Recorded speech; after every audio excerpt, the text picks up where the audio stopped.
Hi guys, welcome back to my channel. Today we're making a Christmas themed Japanese matcha red bean cake. Check it out.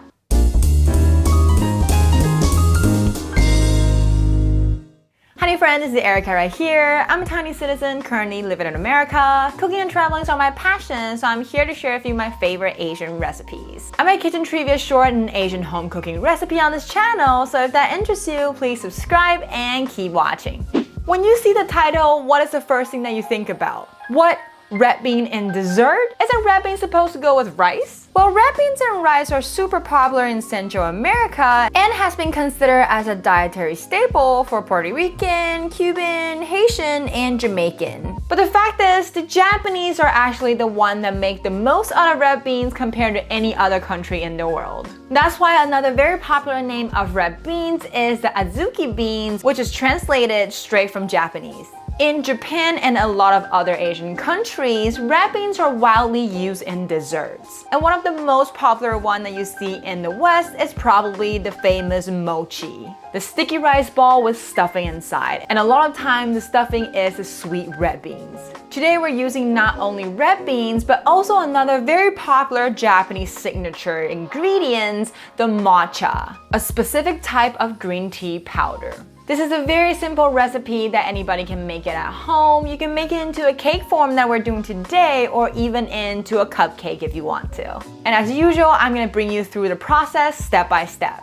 So, screenshot! Here's the ingredient that we'll need for today's recipe. We'll separate them into three parts: the cake, whipped cream, and sweetened red beans. For the cake part, we'll need some matcha powder, hot water, milk, olive oil, cake flour, eggs, vinegar, and sugar. To make the whipped cream, we'll need some heavy cream and some matcha powder and sugar. If you don't like the heavy cream and you're eating the cake right after cooking, you can also use the light cream. For the sweetened red beans, the ingredients we'll need is the red beans, water, sugar, and some salt. Now the three parts of cake have different lengths of process. We're gonna start with making the red beans because it takes a little while to cool down and cook, and then we'll make the cake and the whipped cream before we serve.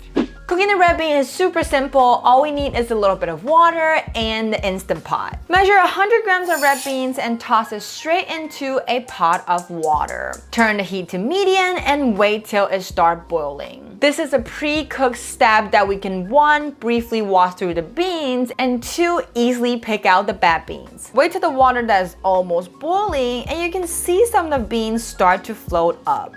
These are the bad ones, we can just scoop it right out. You want to pick out those ones that is float up and stay on the top of the water only. If you see some bean goes up and back down, that's just the water doing its thing.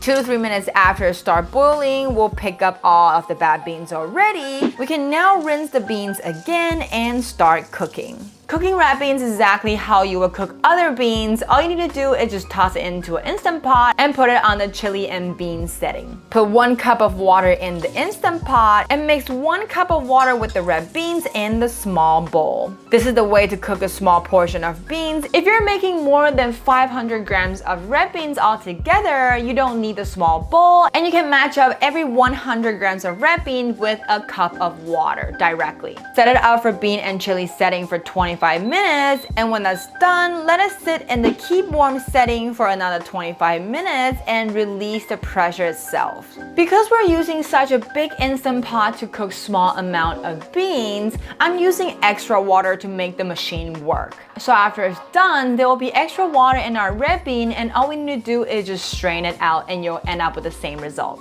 As you can see, you can still see all the red beans, but you can also see a little mush red bean inside. To me, this is the perfect texture that I want from my sweetened red beans. But if you prefer to make the red beans in whole without those sandy red beans on the side, you can set a timer to 20-20 instead of 25-25. For the 20-20 setting, you'll still have the mushy and creamy red beans, but every bean gonna look very separated. Now while the bean is still hot, add in 80 grams of sugar and mix it with the chopsticks or any stick. You don't want to use a fork or a spoon because this might crash the beautiful beans. Now keep it in room temperature till it slowly cools down to allow the beans to melt the sugar and absorb its sweetness, and then you can put it into the fridge to chill and wait till you're gonna use the bean later. Now while the beans are chilling, we can make our cake.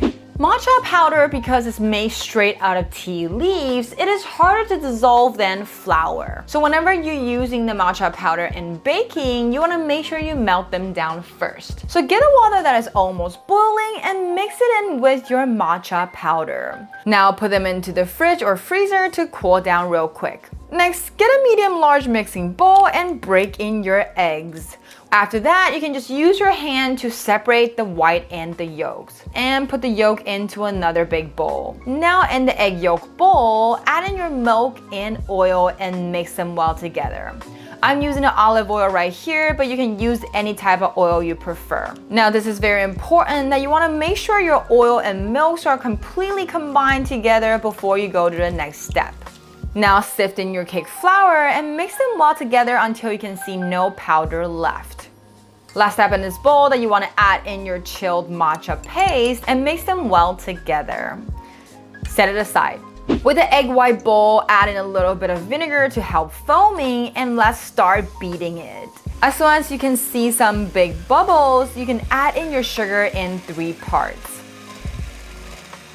Now you can see that the foam is getting really white. You want to turn the speed to medium in case of overbeating. Wait till you can see that the foam on the bottom is standing up and the part that you picked up is still curved by gravity. This is perfect. If you find your egg white hard to pick up, that might mean that you already overbeat it. I'll recommend you to get another 4 egg white to redo this, or else it's gonna be really hard to combine with the other batter. Now use a spatula to scoop up the foam and mix it in with the batter in 3 parts and use the circle motion to mix them together. Don't stir, because over stirring will let out the air that we just beat it into the egg white and the cake won't rise right. Now as soon as the color is all mixed well together, we can pour it onto our cake mold. I'm making it simple in my baking tray, but you can use any shape mold as you like. I'll cover the bottom of my tray with a perfect size parchment paper that's a little bit longer on one side. This wing can help you to easily lift up the cake later. You don't need to worry about the 3 other sides because this cake is super shallow, but if you're using a thicker cake pan, I will cover the side with parchment paper as well. Now pour in your batter in the center of the tray and tilt it in all directions to fill up the tray evenly. You can also use a spatula to even out the surface, then lightly smash the tray against the table to force out the big air bubbles. And last thing you need to do is just put it into a 335 Fahrenheit preheated oven for 20 minutes. Now that the time's up, take it out of the oven and use a sharp knife to cut off the side that is sticking on a tray. Now lift it up with the little wing that we left on the parchment paper and pull it out of the tray and put it on a net to cool down. Doing this will help the cooking process and let the both sides of the cake to cool down evenly. Now 15 minutes later, while the cake is still warm to touch, gently peel off the bottom part of the parchment paper, and before you cut the cake into the shape that you like, we will slice off the side of the cake because that part is a little bit drier. You can just simply cut the cake into 2 to 3 pieces and stack them up and make it a cake, but because today I'm going to a Christmas party, so I'm gonna cut my cake into a Christmas tree shape. This is very simple. All you need to do is just cut up the tree shape on your parchment paper, lay it on top of the cake, and cut off the excess cake. When you're done with that, you want to put it onto a tray and keep it in the fridge for now. Cooling down the cake before you add in the cream is very important because cream is afraid of heat. We want our cream to also beat the matcha flavor, so we'll also use the matcha powder in this step. Microwave 50 grams of heavy cream for around 25 seconds and sift in your matcha powder. Mix them well together and put it inside the freezer to cool down for around 5 to 10 minutes. The reason why you put it in the freezer is because you want to speed up the process, but if you're not in a rush, you can also put it into the fridge. Now you can set up the tools and start whipping the rest of the cream. I'll do this whole process in high speed and wait till you can see some wave in there. That means the cream is slowly hardening up. You can add in your sugar as well as the chilled matcha cream. Keep whipping it until it hardens up and look like this. And now the last step you need to do is to assemble the cake together. And make sure that you keep the prettiest side of the cake on top. I like to do cake, cream, red beans, cream, and cake. And if you want to stop right here, that's perfect. But since I'm going to a party, I'm gonna be a little excessive and add in another layer of whipped cream on top. So I can add some blueberry on top to act like an ornament and sip some powdered sugar to pretend as snow. And done! The Christmas-themed Japanese matcha red bean cake is ready. Keep them in the fridge for an hour before serving so the temperature is perfect. And here's how it looks like in the party. The cake is spongy, soft, and moist, while the cream and the red beans cake provide the perfect sweetness to our cake. It is a very lightweight cake that you do not need to feel guilty of eating too much, so enjoy. Merry Christmas, guys! Thank you for cooking with me to the end. Let me know if you like this recipe by giving this video a thumbs up. It's only gonna take you a second, but it's gonna help my channel a lot. I make video on YouTube every Monday and Thursday, so remember to hit that bell and you'll never miss out. Last but not least, don't forget to subscribe on my channel if you haven't already, and I'll see you in the next one. Bye!